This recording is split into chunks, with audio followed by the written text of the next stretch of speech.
how to find your user ID of your Binance wallet, or how to find Binance user ID. Hello everybody, welcome back into the channel. In this video today, I'll guide you through the steps on how you can find Binance user ID. Well, the process itself is pretty simple and pretty easy, so let me guide it through. In order to find the user ID of your Binance, you want to simply go ahead and open up your Binance wallet, whether be it on the app or on the... Now tap on sign up or login, and you want to make sure that you're logged into your account.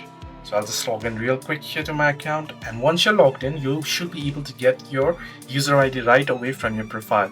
So all you gotta do is tap on the profile icon at the top left that you'll find. So here, and you can see the ID here. Under ID, you should be able to see it very small. You'll find it.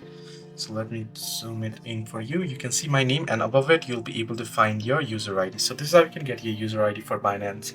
Hope this video was helpful. Do like and subscribe, and do not forget to leave comments down below if you have any further issues as well.